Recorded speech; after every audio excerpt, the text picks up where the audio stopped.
Okay, Dad. The purpose between the two fuel pumps was what? Well, there's fuel. If you take a look in here, there's no fuel. It's completely bone dry. Can you bring the phone closer? Okay. If you see down in there, it is dry as can be. You can see the bottom of the tank. It is completely dry down in there. Now take it over there, and you can see all the gas in there. Just lift that white piece. See? It has gas. We now know why they put two fuel pumps in. Which means what exactly, Dad? Two tanks, right? No, it's got one tank. But the way they made the tank, they had to put two pumps in it. So what, is there like a compartment inside of the tank? Well, I know that when you feed these lines across, they go across here.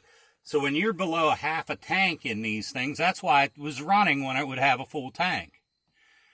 That's why the car would run fine with a full tank. It was running off of this side, and this pump was still working. That pump was not working at all. So every time I'd get close to half a tank, it would die. Because this side would run out of gas. That side had gas in it, and my gas gauge kept reading a half a tank. And the thing kept on running without, it kept dying on me. But whenever I had it full, it would run fine. Now I know why. That pump's not working. This pump is. Are you gonna replace both, or just the one that isn't working right now? Just so you get your car running and on the road. Well, this one works. I'm going to keep both pumps because I bought them both. But I think I'm just going to put that one in and see what happens. So you're replacing one pump? Yeah, I'm going to replace the pump on that side.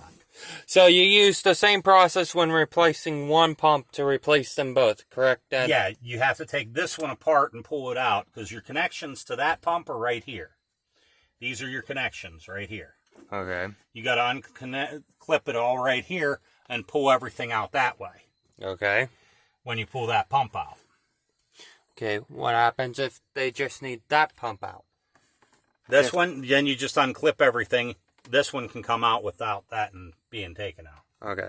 So if you only have to replace one of your two fuel pumps, now you know how to. But it is a pain in the ass just to get to the fuel pumps. Not really.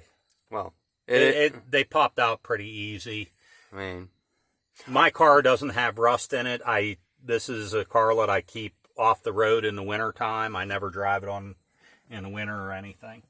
Okay. So I don't have rust on it. Unlike some people who drive their car year round. Yeah, this is not driven in the winter. I keep it off the road in the winter. In bad weather, I try not to drive it. I think you only driven this car in the rain maybe 4 times since I lived with you, only because it started raining right after you got off work. Yeah, I don't drive it very often in bad weather at all. Okay, well, we found out the reason. Okay, well, now I gotta air up some tires and do some stuff. And you can make a little bit more of a video here whenever I go to put it back together and pull stuff apart. Yeah, well... Because I'll show how it pulls out, too. Yeah, well, my dad's going to be showing you how to disassemble your fuel pumps, so that way you can put in new fuel pumps later. But for now, gotta air up some tires. Okay. See you soon.